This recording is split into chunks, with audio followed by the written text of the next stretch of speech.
right, well, welcome everyone to Own Your Commerce Live. We are here in Dallas at SubSummit. There's a little bit of noise in the background because I guess around us right now there's about, well, technically like 2,000 people, but in this room there's a couple of hundred people. Right. So it's fun. It gives it a bit of a live feel. Definitely. And it's a special day today. It's my birthday. It's your birthday. So we're happy birthday to Matt. You're 44. I'm 44. Oh, yeah. We're both bald. Both bald. Beautiful eyes. Yeah. We both love subscriptions. Both love subscriptions. All right. And actually, we met for the first time at SubSummit in Orlando. Right. 2 years ago. Right. I was reflecting on that before I came here. I remember you used to always post like subscription tips on Twitter. Like it was like a tip of the day. Right.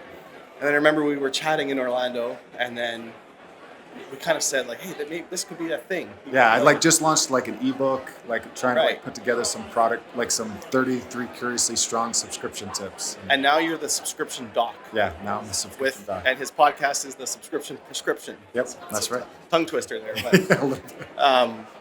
so it's been such a fun joy getting to know you and see this, what you're building around subscriptions and the knowledge industry. And thank you so much for joining us today. Yeah, it means so much to me coming from you. So I appreciate that.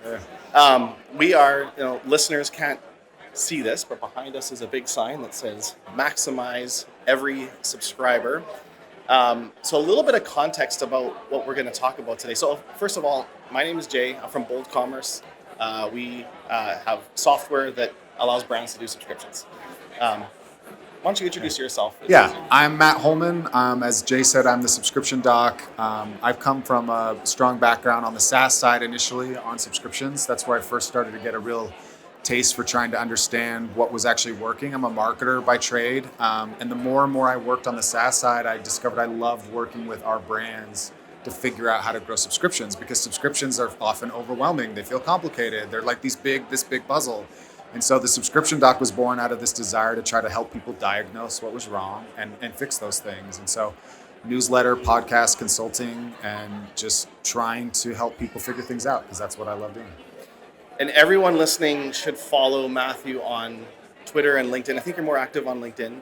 It's pretty balanced now, but yeah, there's weekly newsletter, podcast. You can find me on LinkedIn or Twitter. He legitimately drops incredible, valuable insights on all those channels. So highly recommend as a follow. I'm going to have that as a video clip on my social there we go. Following the That's next week. unsponsored. So what we want to talk about today is maximizing the value of subscriptions. Yeah. And this is really important to us at Bold. We recently had a pretty big announcement around, from a product standpoint, releasing features that allow brands to maximize, to sell more subscriptions and sell more to every subscriber. We'll talk a little bit about that today, but I want to, take it a step back too and talk more like high level. Doesn't matter if you're using our software or a different subscription platform. There is ways to do this. We are building tools specifically for this because we think that when you have a subscriber, you have a lead. You don't necessarily have a customer. It's someone who's maybe trying the product. They're not really committed yet. But what you have is someone that can turn into an extremely valuable asset as a company. So really quickly, the maximizers we announced, I guess it was about 2 weeks ago, was a subscription upsell maximizer. So it helps convert more one-time buyers to subscribers. When someone's buying something one time, it upsells them to a subscription, quite literally. Express add-ons, which is if you're a subscriber and you're shopping a store and you see a product, instead of adding it to cart, going through checkout, you can just one click add it to your next subscription. Right, I love that.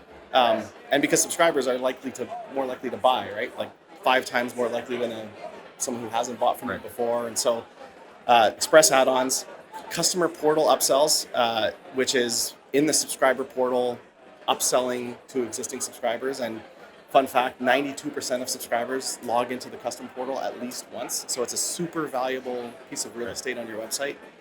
Upcoming subscription order emails, which is not a sexy name, but a very sexy tool.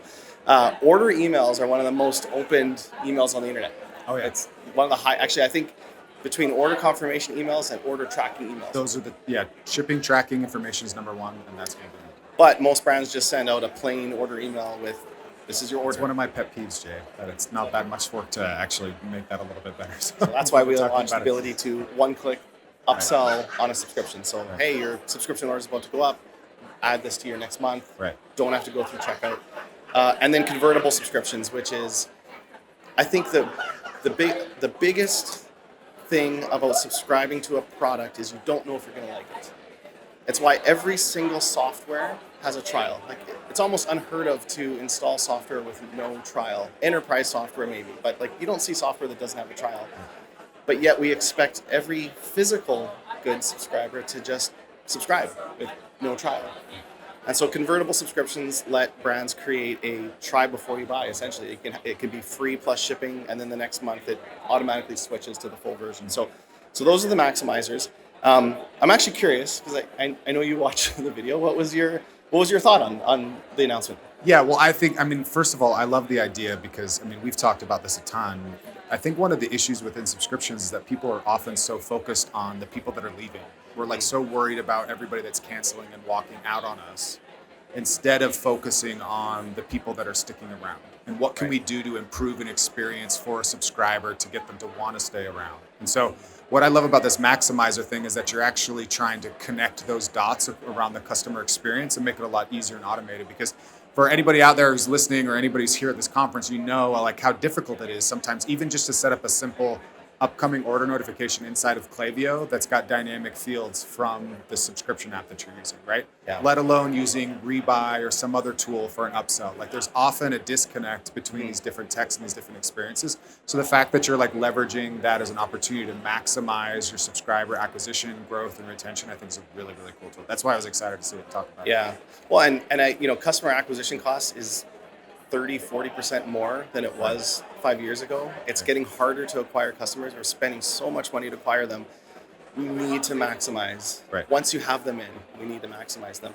Well, when I say the word maximizing subscribers, that can mean a lot. Yeah. And I know you have thoughts on this, and you've actually been posting about it recently. What does that mean to you? Yeah, I think it's important to keep in mind, like just from a fundamental subscription level, that there's really only three things you can influence. Like ultimately, we're talking about creating profitable customers, right? We're trying to drive revenue for our business, but there's only three ways to do that.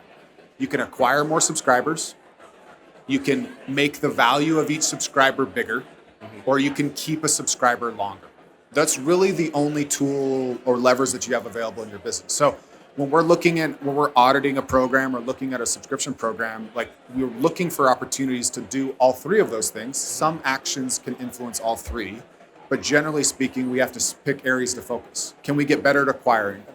Yeah. Can we get better at onboarding them and upselling them? Can we get better at how we retain them and understanding customer expectations? And so that's why I think that's a great way to like think of those tools is like, how is this going to improve my customer experience in such a way that this customer becomes more profitable to my business in time? Yeah. What do you think is the most overlooked of those three levers? Yeah, I would say that for me, the biggest thing that I spent a lot of time like talking about is subscription brands were so obsessed with churn that we often forget like how we've acquired customers and that we can do a better job of how we acquire customers. So for me, my biggest pet peeve, or I should say like opportunity is for subscriptions is to focus on conversion. Yeah. Focus on how we bring somebody into the program, what we offer to them up front, what they're buying from us up front, because that's a directly influenced. First of all, would you rather keep 100% of 100 subscribers or would you rather keep 80% of 200 subscribers, right? Like you create a bigger bucket when you focus on conversion initially and understanding how that influences retention downstream, because you can also acquire too many people and they churn right away. Right. So we're trying to find the right balance of a great offer that people want to keep buying over and over again. And for me, I think the biggest overlooked is growing subscribers, absolutely. Personally. And I have seen a lot of subscription brands, they think they get the subscriber, like that's the metric they care about. How many new subscribers do they get? My churn. And then they look at, like, those are their two key metrics, lifetime value. But I've seen, so there's a data point that every subscription brand should know, and that's net dollar retention. And what that is it's taking your subscribers plus what they're worth and looking at the total churn of the value. Right. Not just I get 100 subscribers, now I have 90, but if I get 100 subscribers and I upsell 50 of them to become worth double and I lose 10, my net dollar retention is actually positive. Some people refer to it as negative churn, or it can be like 115% NDR, net dollar retention. And a lot of brands don't think about this until they're looking for investment or potentially getting acquired, and it's a key metric for investors. Is they say, well, what's your net dollar retention? And they don't know. They think, well, my churn is this, my acquisition's this, but they never think about getting subscribers and making them more valuable. But it's such a key metric. So for me, it's interesting to hear both perspectives. Well, I think that as you grow, and like I think from at the enterprise level, that's actually where the opportunity is. It's not like they already have so much marketing motion and cancellation flows and all these things set up that it's difficult to like heavily influence the business. Yeah. So you have to focus on segmenting and maximizing individual subscriber segments through like upsells and those type of like more tailored experiences. But when you're under like 15 or 20 million in revenue, like it's definitely a question of like trying to find a good offer. But then also, I think it's a natural way to start thinking of, like, the example I use is like protein powder as a supplement, right? Like it's a very universal product that everybody says can do 50,000 different things. Well, what do your customers need with that? If it's a weight loss product, then you need to pair that with maybe some kind of like, some other supplements, like a sugar-free, like Crystal Lights or something like that. Yeah. If it's somebody's doing like, they're bulking, they're trying to build muscle, then let's get them on creatine or other things. So I think that actually is directly influences the offer, is understanding like what more value you can give to your subscribers. I would say to anybody out there who's listening, like if you're worried about upsetting your subscribers so that they'll churn, it's kind of like, hey, I've got this really cute girl to go out with me, but I'm not going to text her because I don't want her to break up with me, right? Like that just is not how it works, right? So we have to think through, what can I do that's natural or improves what they want, and that also improves their quality of life, their quality use of the product, but it happens to make me more money, right? Yeah. I have so many thoughts on that. I love the dating analogies because I got married. I don't want to remind her how ugly I am. That's interesting. So let's dive into the first one. Maximizing conversion. What do brands have to do right to maximize conversion? So this is acquisition, and actually, acquisition and conversion I see a little bit different. Right. Acquisition is getting customers to your brand. Conversion, now they're on your site, and maybe let's draw the line there, because we're not talking about advertising and influencers. It's like, they're on your site, the customer's shopping your store. What can we do now to improve the conversion that they're going to subscribe, or versus buy one time or not? So what are some things brands can do to improve conversion? Yeah, absolutely. So there's certainly a lot of things related to design that I think we touch on pretty quickly. Is I think a lot of websites I see don't do a good enough job of differentiating between, if you have a one-time or a subscribe and save offer, differentiating those things, calling a highlight around price or other value benefits that go with the subscription. I think Obvi is a great example of that. Like they use that pink color on their theme really clearly. So if you're on, you can see that as part of the price. So there's certainly some design elements around that, but I think some of the biggest missed opportunities for subscription brands is thinking through an offer. It's thinking why people are buying from you.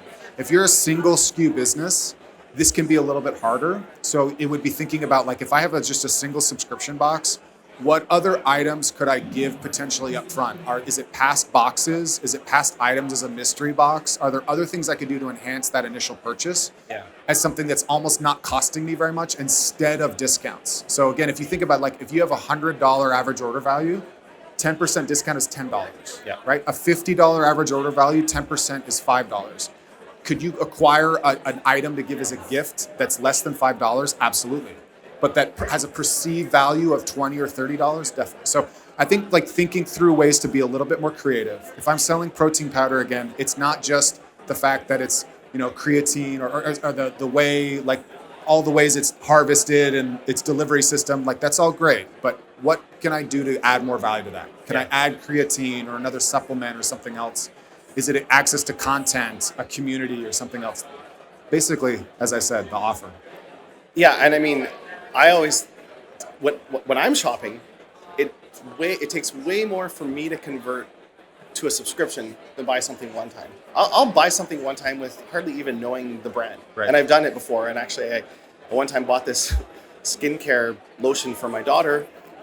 This was like years ago. She had dry skin, and so I Googled skincare for safe for kids or something. And then a site came up. I found the skin lotion. I ordered it. 2 weeks later, it didn't come.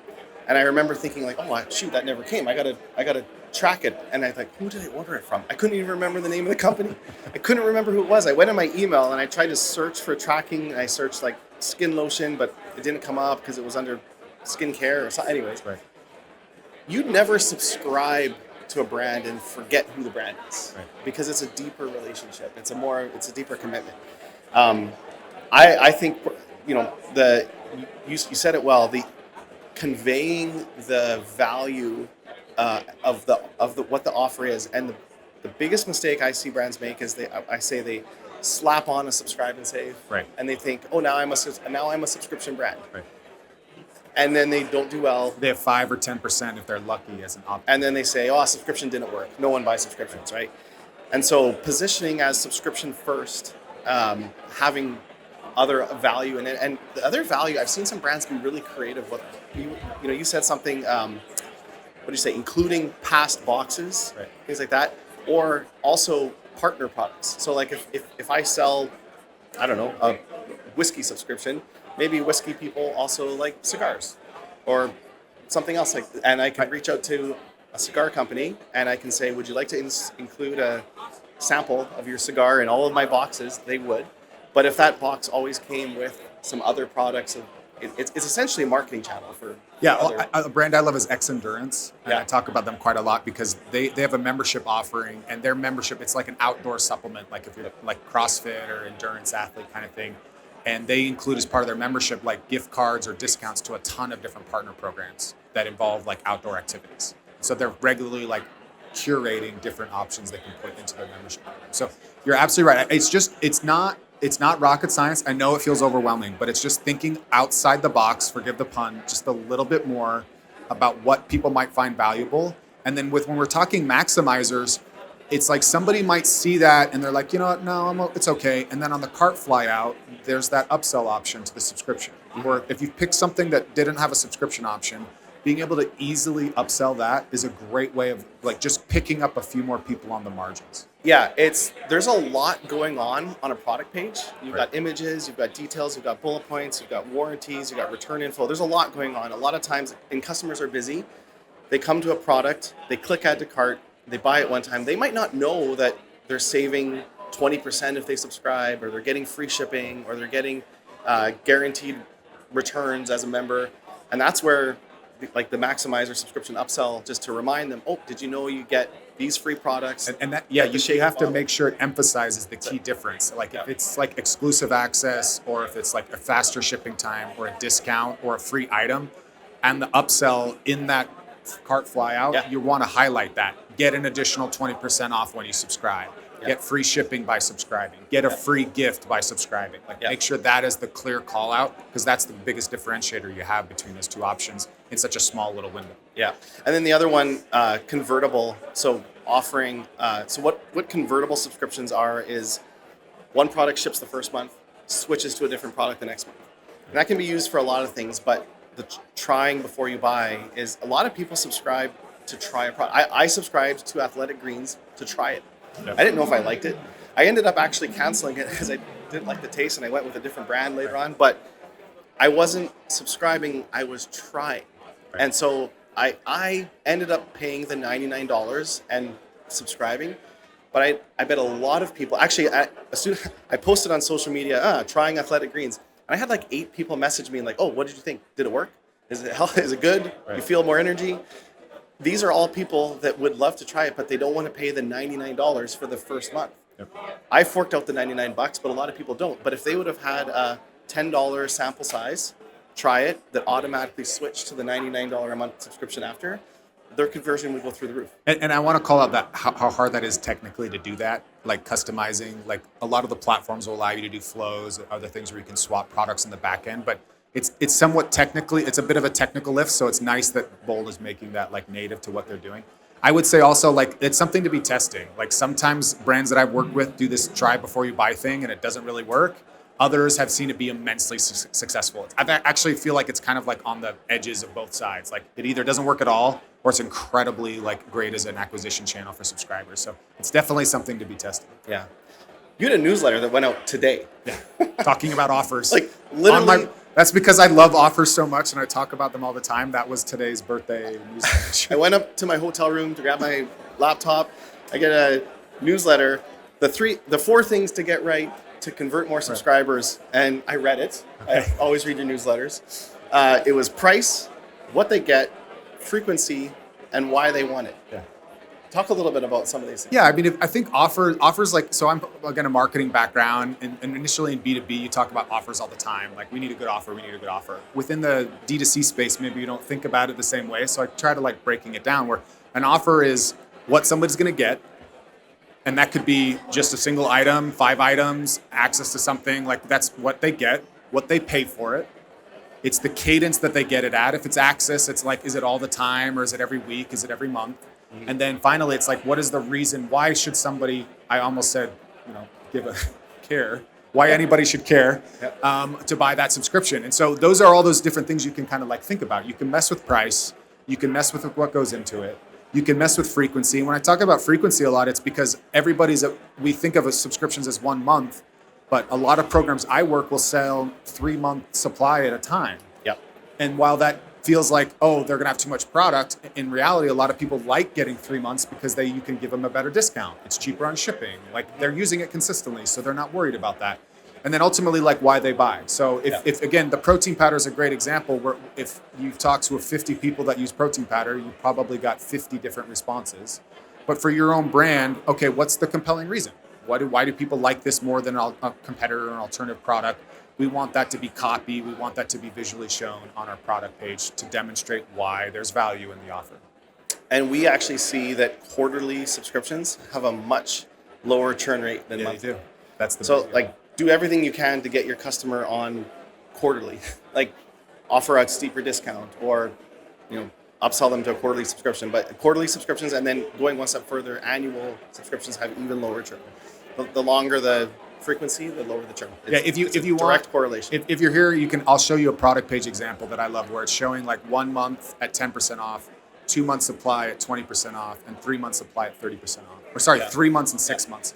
The 3 month converts better and retains better than the 1 month option. That's how much better. They know they can give that much more discount because they stay around that much longer. Absolutely. Yeah. Well, and people are paying you up front for that. Right. So you're getting more payment up front. Easier. What are some big misses before we go on to the next one? What are some of the biggest things you see people do wrong on the product page where they're selling the subscription? I mean, coming back to design and not spending enough time like putting in effort into showing how the subscription stands out. I think without getting things too fancy, it's just a question of like a slightly different color, showing price strike-throughs, that there is a difference between these options, because not only does it highlight the offer, but it also makes sure nobody gets surprised by the fact that they ended up on a subscription, which is incredibly annoying for business. I would say another miss is on the upsell piece. I know like there's a ton of AI out there, and I think what AI can enable in many ways is great, but for some of my clients, the simplest thing is like, if it's a skincare company, I already know my top 3 most popular products. Those are my upsells in the cart.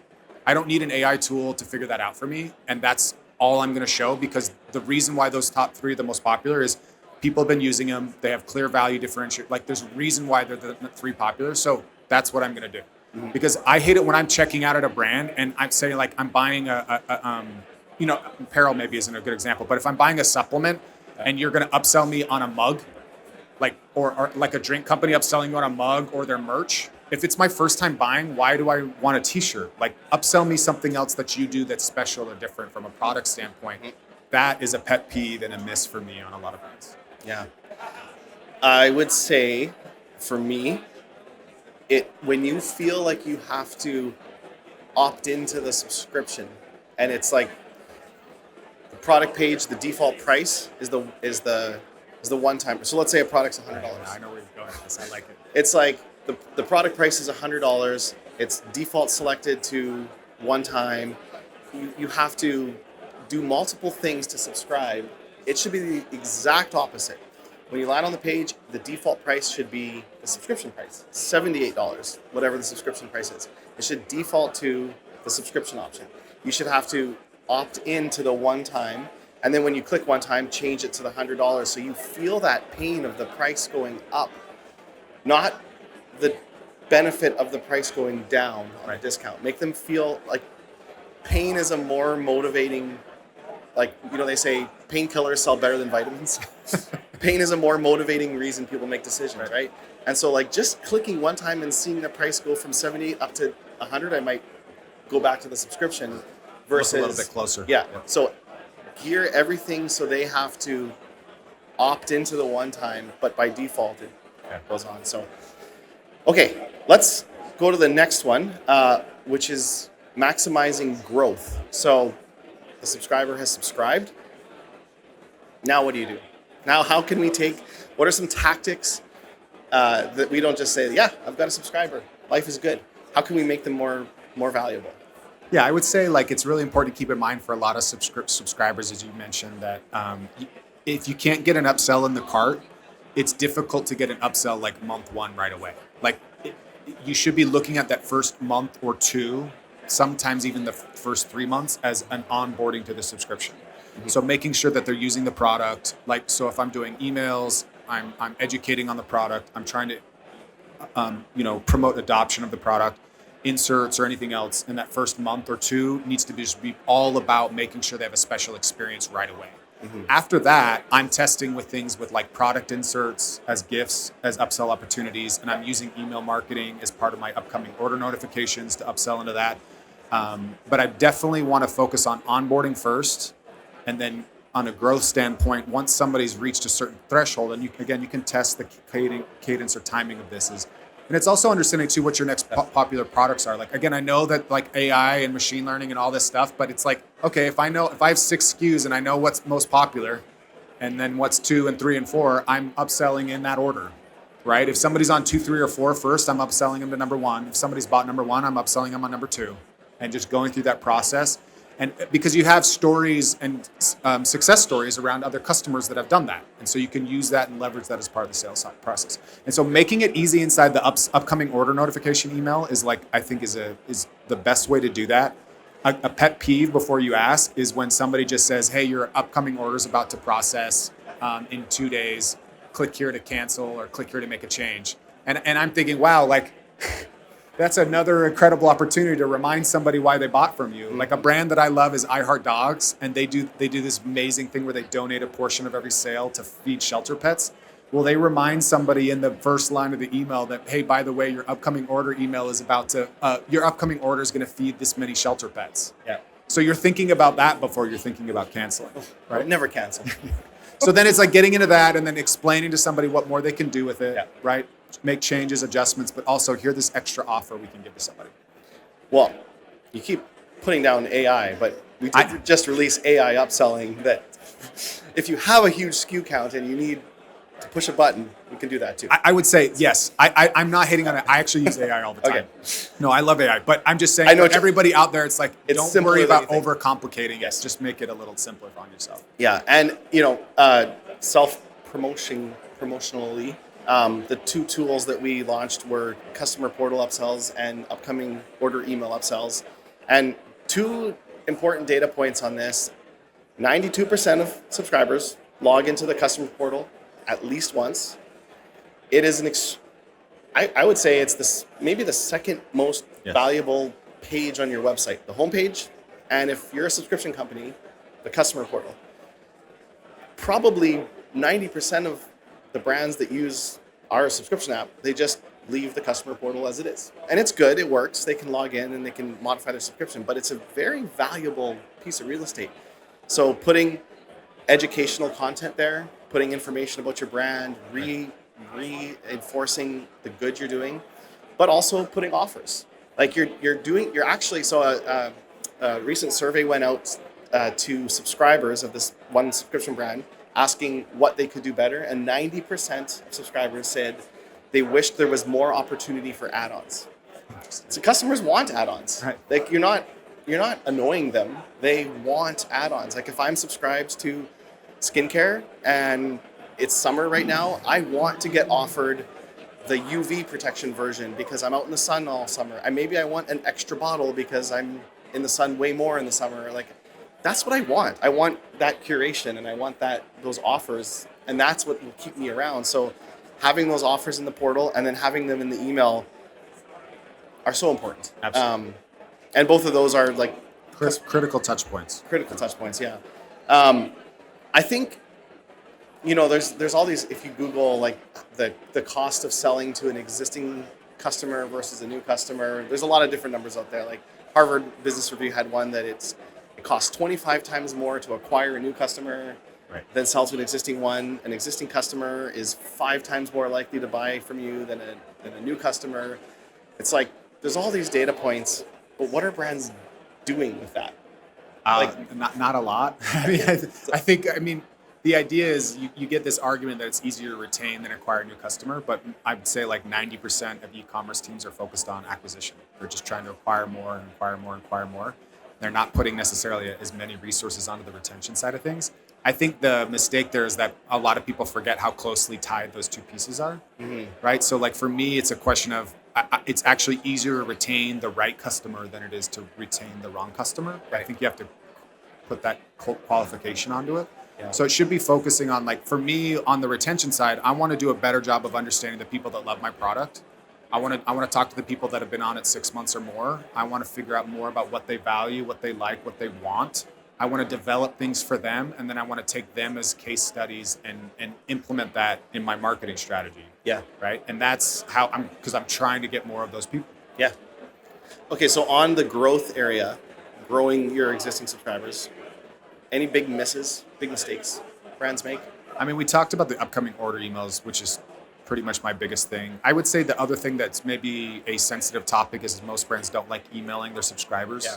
I mean, even some brands are like not sending order notification emails. It's like that girlfriend you don't want to. Yeah, right. Well, if you're dating her in California, it's now illegal not to text her. So you have to, so depending on states are rolling out laws where you have to let them know that they have an upcoming order. Otherwise, you can be in trouble.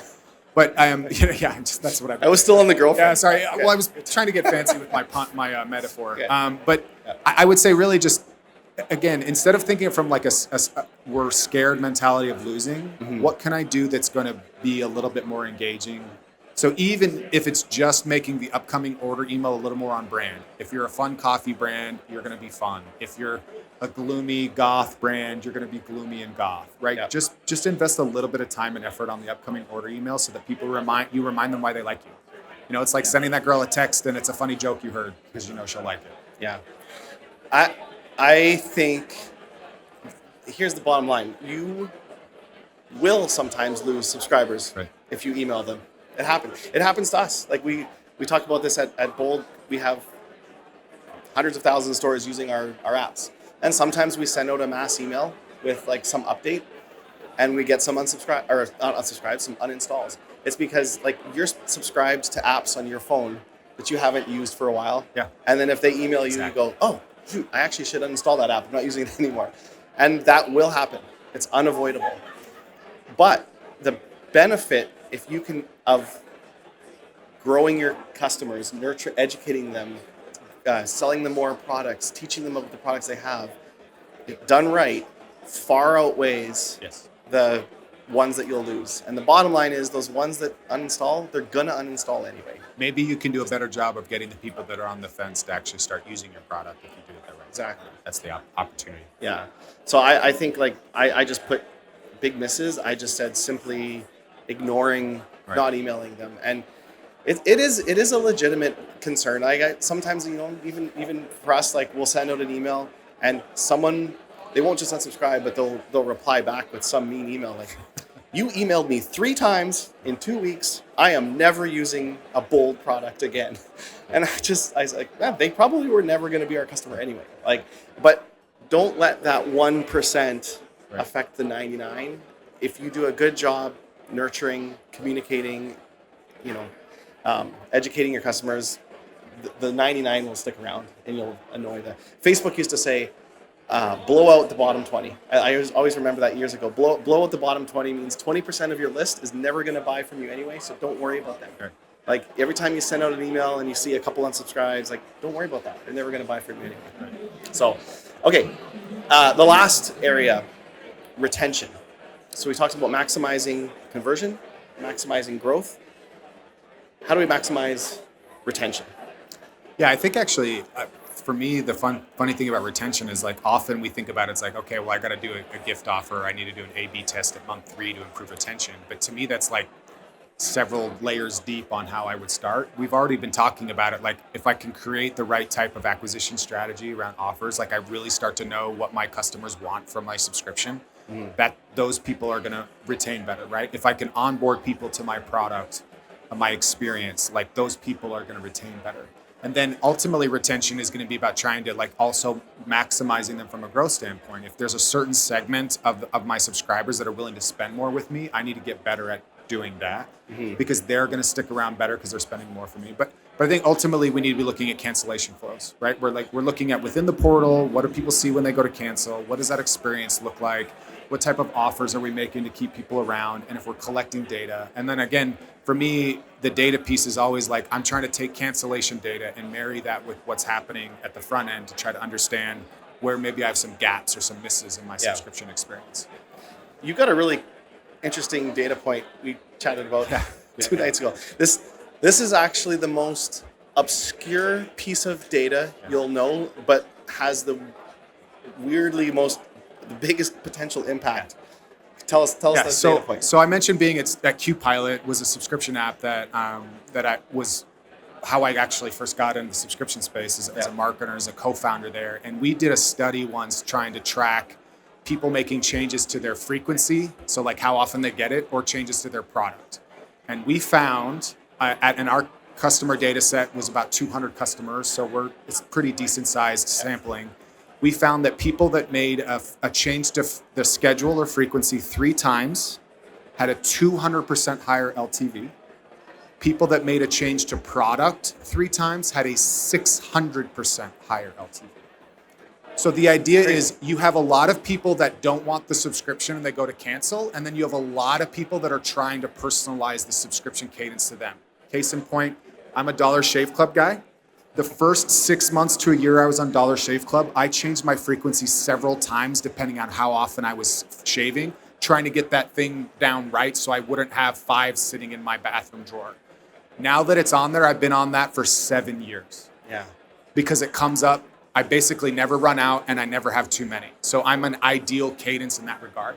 Other people is like, if you're selling different SKUs and they're trying different things and swapping out other flavors, they like you enough to keep trying and wanting to get into different things. So again, the whole lesson from that is you want to try to enable the right experience for people that are trying to figure out your product. Make the portal easy to navigate. You can put quick actions in your emails to add items to their orders. Like make it easy to make adjustments. If they need to delay or something like that, that's okay, right? Yeah. And again, those types of customers are just worth a ridiculously higher amount than those that don't. It's such a bizarre thing. Like if someone said, how can I increase my retention? Get your customers to modify their subscription. It's not something you intuitively think, Right. but it makes so much sense because I have been subscribed to a product. Actually, this happened to me with deodorant. I was subscribed to deodorant, and I don't know. I guess I bought some deodorant, and then the deodorant kept building up because I bought some other ones. Long story short, I forgot I had never modified the subscription before, like paused or snoozed or anything, and then I just got frustrated when I had too much, and then I just canceled it. And I just said, I'll just buy my deodorant at the store when I go shopping. It's easier. But had I gotten emails or had I had like a passwordless login to the customer portal, Right.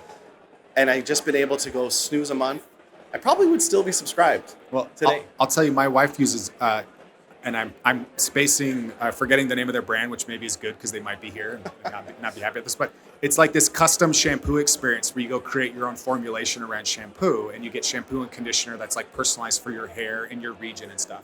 So she gets it. She loves it. It's amazing. And then she gets a shipment like a couple weeks later, and she's like, man, I barely touched this bottle. So she goes in and tries to manage her subscription. And I say tries to because she thought she did. Yeah. Gets another shipment. She's like, what? Like, no, goes back in again, gets a 4th shipment, cancels. That stuff's going to last for a year and a half. And I'm pretty sure she's never going to go back in. Yeah. because they couldn't quite get that frequency right. So I would say the advice from that, because if you're on a subscription box or if you're selling like a bottle of 30 pills and you're supposed to take a pill a day, it's like you still want to try to educate people on how often you're going to go through this kind of stuff. Yeah. You want to make sure people understand that. And then again, when we're talking upcoming order emails, like that's a good place to put like personalize your own subscription. Like if you need to adjust the frequency to match your consumption, it's really easy to do that right here. And then when they do that, they see an upsell offer. They see an easy place to do that. You can make that experience like really intuitive for people, and it will improve retention and the value of that subscriber. Yeah, I mean, it's not something brands typically think about educating subscribers on, but put it in your onboarding email series. Like, this is how you modify your subscription. Send it out, like that can be just one of the email cadences. It's like, here's how you log in, because people probably subscribe, never log in. Right. 3 months later, get frustrated. And there's a Profitwell had a really interesting stat. So this was a few years ago. I was talking to Pat Campbell, and he said they were able to reactivate 38% of people. They had this reactivation where people would actually reach out to subscribers or text them and try to reactivate them with an offer. And 38% of people that canceled the subscription, they were able to reactivate. And when talking with them, he found that it was because they never actually wanted to cancel the subscription. They just didn't want it for now. Right. But they didn't know how to pause, and they got too many and they were frustrated, so they just clicked cancel. And in their head, they're thinking, I'll just reorder it when I need it again. But then most people never forget. They never reorder it. So it's counterintuitive, but actually reaching out, like if you sell coffee after the holidays, suggest a pause for a month because maybe people got gifts. Did you get coffee as a gift for the holidays? Skip this month.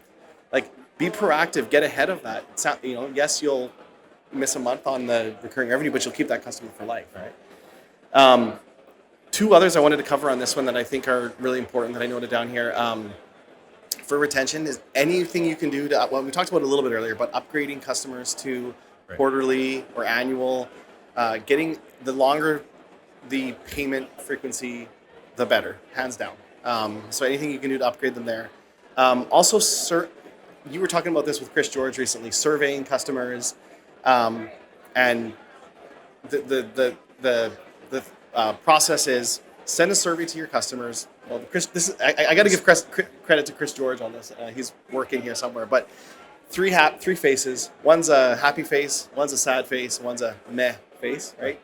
And just ask, how's the subscription going? And if they click the unhappy face, reach out to them and offer them something, call them, give them something to, because flag them in your customer support system. And it's the meh or the unhappy. Right. Both flag, how can we make this better for you? Yeah, because it's always, people have, if I said to most subscription brands, what segment of your customers right now are potential churn risks? They wouldn't know, right? So, and if the happy face is, it's a referral code, right? You launch a referral code for them to share. Right, that was the other, yeah. Man, we don't want to botch Chris's, he won't invite us back here next year. That was, I think, some of the key ones. And then, okay, so big misses, like what are some of the big things brands do wrong when it comes to retention? Yeah, not onboarding people to their subscription, assuming that they can figure it out, even though it feels obvious to you or obvious to people that use the product. There's a lot of people that don't get it or understand it, especially if your product has a while to see effects, like if it's a supplement or something else that like they need to take consistently, like letting them know how long it takes to see results, I think are a big miss on that. I do think that there's an opportunity, instead of thinking about subscribers, again, somebody you're afraid of, think of like, what are some ways I can create engagement? Yeah. That I can make things just a little more valuable to them. Because if, again, Dollar Shave Club sends me marketing emails all the time that I never buy. I'm not going to cancel because I got too many emails. I like the product. Yeah. Right? I'm just not going to buy other like skincare stuff from them. I'm going to buy that from somebody else. Yeah. So just thinking about ways I can get a little more creative, offer a little bit more value. I think that's kind of the biggest thing. And again, don't start with discounts as an option for trying to retain people. Understand more about why people are leaving and what you can fix on the upfront side, how you're explaining the subscription or selling the subscription, how you're onboarding somebody's subscription. That to me is one of the biggest misses. I want to double down on this onboarding concept because it might just go over the heads a lot of people. Yeah, we onboard. But there is what I call, actually, I got this term from Robbie Baxter. She said this one time, and it's stuck with me to this day. There is a half-life of excitement Yes. from the moment a customer pushes the submit order button. Have you ever done this where you're like buying something big with your wife and you're like, got the $1,000 in your cart and you're like, come here, honey, let's push the button together. And it's like you're booking a big trip and it's in the cart and you push submit and it's like, oh, we just ordered it. Oh, we got to spend $1,000. We're going to Mexico or something. But it's like, and that it's actually with everything you buy online. The moment someone places an order, they've done studies on this. The chemical reaction in the brain is the peak of that order. Now, now you've got like 4 or 5 days until they get the first product. If you sent an email right at that moment, like you should, educating them on the product, telling them about like how it's made or how you started the company, you could probably send that customer an email, 3 emails in hour intervals for the next 3 hours, and that customer is not going to get mad because they're so excited. But if you don't email them and then you a week later start emailing them, they're going to get annoyed. But like right then, that's what I want. Send me 5 emails. Like, I just subscribed to your supplements. I want to know how they're made. I want to know how the formulas, I want to know the stories. I want to see pictures of people that have lost weight because they're using it. I want to see videos. Like, actually, a really good example I often refer to is Charity Water, which is, it's a charity, but there's a lot of lessons that can be learned from how they run their business. I donate to Charity Water on a monthly subscription. And when I went through the donation process, I went on the website, and Charity Water has wells. They dig wells to provide clean water for people. You go on the website, you learn about all the good they're doing in the world, and millions of people have clean water because of Charity Water, and then you say in your head, I want to help this charity. So I'll donate $50 a month. And I go through the checkout, and I agree to donating $50 a month. And then on the thank you page is a video from the founder saying, thank you for donating. Your donation helps us dig this year, 17 wells we're going to dig this year, which means 35,000 people are going to get clean water. And you're like, I know that. I just decided to buy it. I just went on your website and I said, I'm going to make this donation. Why is this video here right now? And that's because they know that they have to continually educate me on the value. It's like that dog puppy thing.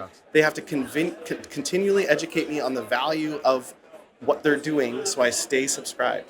And and they have to turn me into an ambassador. So I say, hey, Matt, you should consider donating to Charity Water, right? Like, check it out later. So they don't just have a subscriber, they have to educate me so I refer others and that I stay on. And so just remember that half-life of excitement on onboarding. You can get away with so much in that first 24 hours. Yeah, I'd say most brands don't email enough. You could send 7 to 10 emails in this first week, 10 days. That's when that's when people are most excited about it. And then again, depending on your brand or product, I think most products can do some angle of this where you what can you do to foster that unboxing? Like if you're selling matcha tea, one of my customers does that. It's this very much very experience making this first cup of tea, right? Like if your X Endurance does this challenge where they hey, if you're training, this is when you should start taking our products so you make sure that you know that it works. So just trying to set the table for them, I think, goes a long way improving retention. Yeah. Okay. I want to wrap this up with 2 questions. Of the 5, put your product hat on. Yeah. Okay. So you're a software developer now. Of the 5 maximizers that we released, I want to know which one's your favorite. And then I want some advice on which ones we should release next. So I thought you were going to ask me which 2 are my favorite. Which 2? Okay, you could say 2. Okay, so we got subscription upsells. Yeah, I like subscription upsells and upcoming subscription email upsells. The order email upsells? Yeah, so I because I'm a big proponent of using upsell tools as part of the subscriber experience. And so I think that making that really, really easy and native to the subscription app, I think there's a lot of benefits to doing that. So being able to make it easier to people to upsell within the purchase process, because again, I'm a big offer guy. I'm a big you want to put more water in your first bucket guy. Yeah. And then again, the other part of upselling inside the emails, because again, I know that can be it's not incredibly complex, but a lot of brands struggle to make that happen. So being able to do that, because if I can get 10% of my subscribers each month to just try another product, that again, it drastically changes the trajectory of the profitability of the business. Yeah. What ones should we release next?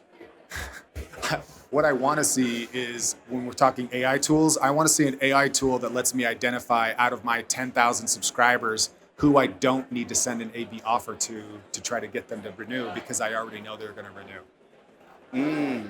Like I want to be able to see more like expectation around people that buy this are most likely to churn at month 2 or month 3, or people that buy from this state. Like there's a lot of ways to enhance that data, but to me, that's where I want AI to step in and say, hey, no, don't give 20% off this month to this cohort because they're going to stick around no matter what. They love you.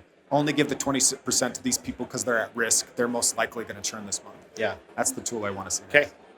We'll get on that. Okay, good. I like it. Thank you so much, Matt. Absolutely, Jake. This has been, I hope 44 is your best year yet. It's going to be. And thanks again. Appreciate you, man. Thank you. All right.